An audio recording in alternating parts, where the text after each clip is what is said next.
Sveiki. Norėčiau pakalbėti apie štai šią tyrybos užduotį. Dėl jos kilo nemažai diskusijų. Pirmiausia, kodėl keičiasi duomenys. Tai padariau, kad duomenys nesikeistų. Ir trumpai aptarsiu, nuo kogi reikėtų pradėti rašant formulės. Ši užduotis prašo, kad visiems darbuotojams, kurie gavo daugiau negu 1000 taškų per pastarosius metus, būtų nurodyta, kad jie gauna premiją. Kaipgi nustatyti, ar darbuotojas gauna premiją ar ne? Formulė susideda iš dviejų dalių. Pirmiausia, reikėtų sužinoti, kiek darbuotojas surinko taškų. Tai kiek jis surinko taškų, tam labai patogu naudoti formulę sum. Ir tiesiog susumuoti visus langelius. Štai čia turime konkretaus šito darbuotojo surinktus taškus. Kaipgi dabar reikia patikrinti, ar jis gauna premiją ar ne? Taigi, tikrinimui naudojame sakinį if ir žiūrime, kad jeigu štai šitas surinktas dydis yra daugiau nei 1000, tai šis darbuotojas gauna premiją, dėl to jam reikėtų spausdinti žodį taip, priešingu atveju reikėtų spausdinti žodį ne. Na ir dabar pažiūrime, jis premijos negauna tiek surinkęs. Na, o jeigu mes vietoj šitų duomenų paimsime kitus, štai šiuos, jau darbuotojas gauna premiją, nesurinko 1027. Dviejų atskirų formulių mums kaip ir nereikia, todėl šitos formulės skaičiavimą visą galime permesti į vidų if funkcijos. Ir tokiu būdu iš karto skaičiuotų. Taigi, tikiuosi šito paaiškinimo jums pilnai pakaks ir galėsite tai atlikti. Žiūrime į antrąją užduotėlę. Antroji užduotėlė prašo nustatyti, kokį įvertinimą turi studentas, tai yra A, B, C, D, F, ir koks yra jo stipendijos dydis. Kaipgi tokį dalyką nustatyti? Tai pirmiausia žiūrime ką. Kas įrašyta yra langelėje, reikia tikrinti. Tai sąlygos sakinys ir tikriname. Jeigu šis studentas surinko daugiau arba lygiai 90, tokiu atveju jo įvertinimas gaunasi A raidė.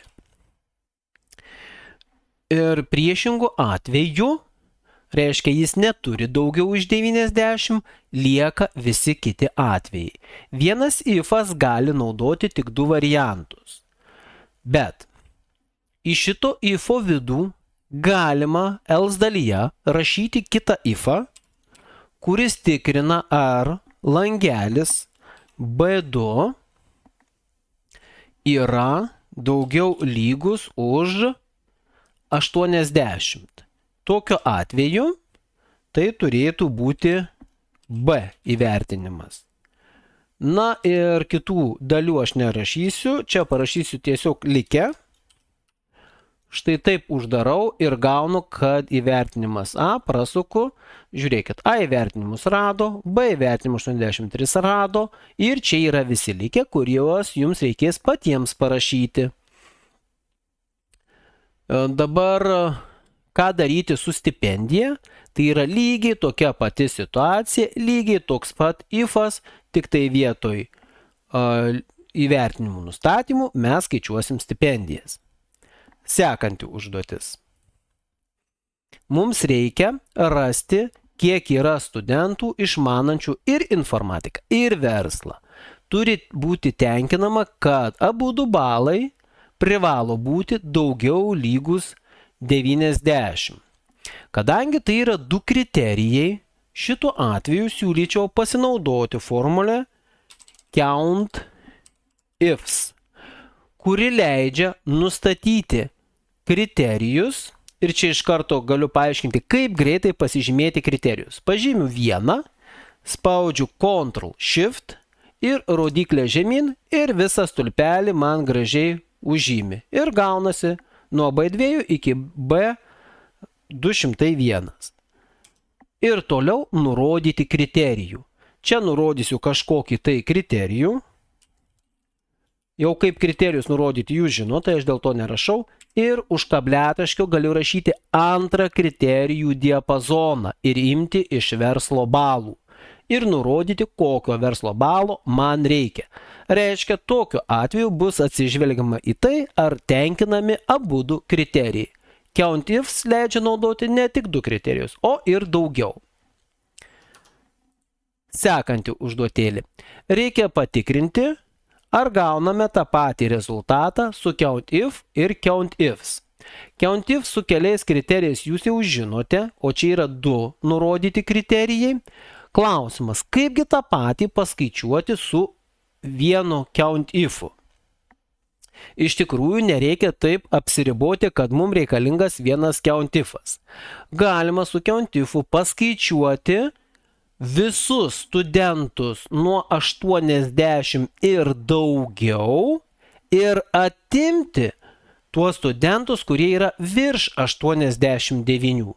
Taip, kad gaunasi vienas didesnis intervalas, iš kurio atimam kitą intervalą ir gauname rezultatą. Toliau.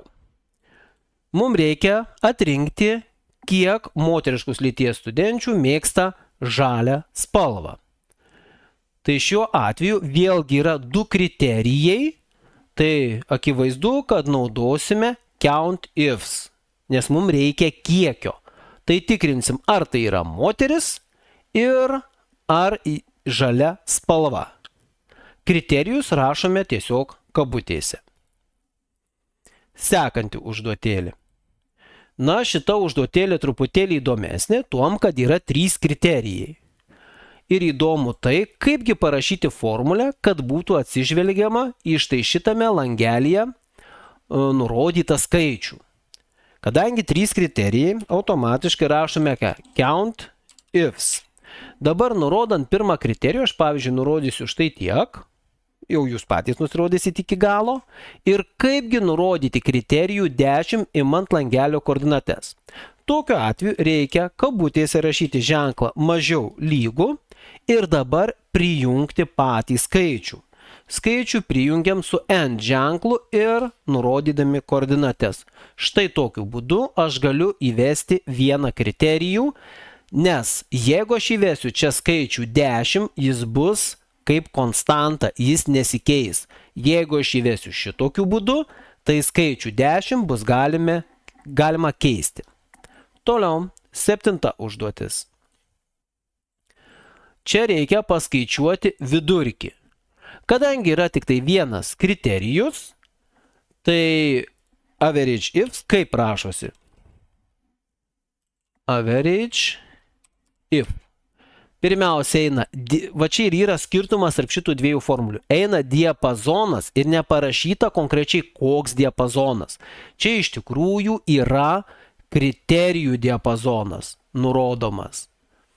Tai mums reikia nurodyti lytį. Toliau kriterijus imamas štai iš šio langelio. Ir tik tada imamas vidurkių diapazonas.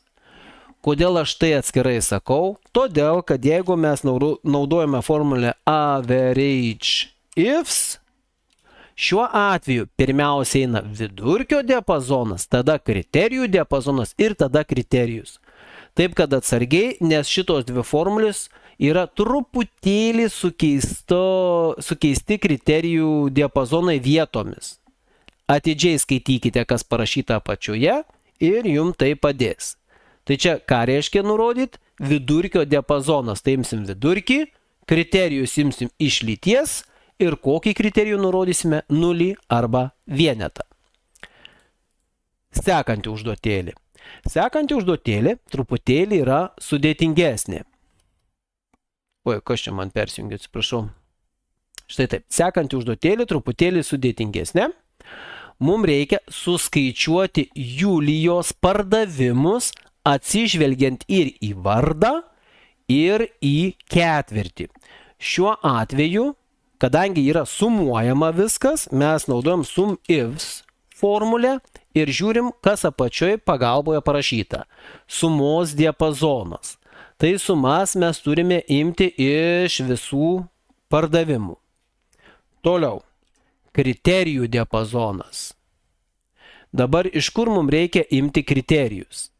kriterijai mūsų yra štai čia. Vardai. Mums reikia išsirinkti vardą. Toliau. Mums reikia, palaukit, aš sumaišiau turbūt. Pirmiausia, reikia išsirinkti kriterijų diapazoną, atsiprašau, štai šitą vietą. Ir tada reikia išsirinkti, koksgi bus kriterijus. Šiuo atveju man reikalingas kriterijus yra E3. Tai yra, dabar nesimato, bet štai šitas langelis po apačia, kur yra, pavyzdžiui, Julijos vardas. Ir toliau imame dar vieną kriterijų diapazoną, tai yra kur ketvirčiai ir nurodome kelintas, tai yra ketvirtis. Jeigu taip sumuotume, gauname, kad Julija uždirbo štai tiek, 80 571 ir toliau čia Julijos su pirmu ketvirčiu nėra. Jeigu aš ketvirtį pakeiščiau šiuo atveju iš vieneto į dvejetą, jau yra didesnė suma, nes yra štai šitas dydis ir štai šitas dydis. Vat būtent šitie du dydžiai. Rašant šitą formulę, atkreipkite dėmesį, kad geriausia būtų parašyti taip, kad galima būtų pratempti ir į šoną, ir į apačią. Bet čia reikia atidžiai stebėti, kurias koordinatės reikia užrakinti. Nes dabar paspaudžiu tiesiog ant formulės, kaip matote, mano diapazonai nuvažiavo į šoną ir į apačią ir kriterijai irgi atsirado štai čia, bet ne čia. Reiškia, kai kurias koordinatės reikia užrakinti visiškai, kai kurias koordinatės rakinti pusiau. Na, jau čia paeksperimentuosit ir patys sugalvosite. Sekanti užduotis yra sudėtingesnė tuom, kad arba rašom su daug ifų arba ifsų, nes kaip matote yra 10 variantų, galima parašyti ir su vienu trumpesniu. Bet tai bus sudėtinga formulė su indeksu ir meču. Kas tai yra per formulės? Mečas leidžia nustatyti, kelintoje eilutėje yra mūsų pasirinktas dydis. Pavyzdžiui, mes ko ieškosime? Formulė, pavyzdžiui, match ir ieškome. Ko konkrečiai? Ieškome, pavyzdžiui, reikšmės štai šitos. Kur mes jos ieškome? Žiūrime, kurioje vietoje štai šitame stulpelyje ji yra. Ir tada koks sutapimas turi būti koeficiento, tai yra 0. Sako, kad yra 5 vietoje, 5 eilutėje. Dabar formulė index leidžia iš štai šito viso, pasakykim taip, masyvo išrinkti konkrečiai eilutės numerį. Pavyzdžiui, 5 eilutė. Ir man atsakymą meta prie 5, kad yra patenkinamas. Jeigu aš visą mečą įmesiu į indekso formulę, vietoj štai šitos, vietoj tos koordinatės, tai automatiškai gaunu, kad 5 yra žodis patenkinamas. Tai šitą formulę galime naudoti. Ir kad eitų pratempti į apačią, pasižiūrėkit, kurias koordinates reikėtų užrakinti. Na ir paskutinė užduotėlė. Reikia suskaičiuoti produktų kiekius, pavyzdžiui, vėlgi pagal kelis kriterijus. Na, šiuo atveju yra 2 kriterijai. Mums reikia suskaičiuoti ką? Šiuo atveju, kiek pardavė produktų kiekis, palaukit, aš žiūriu, ar gerai paskaičiavau pats. Produktų kiekis, kurių pavadinimas prasideda raide K ir kuriuos pardavė Tomas. Nuo ko reikėtų pradėti? Tai kadangi kiekis skaičiuojamas, sumuojamas, tai aišku, sum ifs, tada eina sumos diapazonas, eisim iš štai čia. Ir dabar reikia nurodyti kriterijus. Tai pavyzdžiui, prasideda raidė K. Tai produktas turi prasidėti raidė K, tai rašau kriterijų taip. Kabutėse K raidė ir žvaigždutė. Žvaigždutė reiškia bet kokius simbolius. Ir tada reikėtų nurodyti antrą kriterijų, kad būtent Tomas. Na tai vieną formulę parašysiu iki galo, nes man atrodo, kad aš prieš tai kažką truputėlį suklydau ir reikės pataisyti. Ir čia bus pas mus Tomas. Taip, ne, čia viskas gerai. Tomas pardavė 18, žiūrim. Ko pardavė? Iš K raidės, tai yra kriaušių. Štai čia turim. Kriaušės pardavinėjo Tomas ir surinko 18. Dabar klausimas gali būti tik tais dėl prekių ne bananai. Ką pardavė Saulė ir ne bananus. Ne tai reiškia nelygų. Nelygybės ženklas Excel'e yra štai toks simbolis. Tai viskas, manau, tiek informacijos tikrai užteks, kad galėtumėte šitą užduotį atlikti iki galo.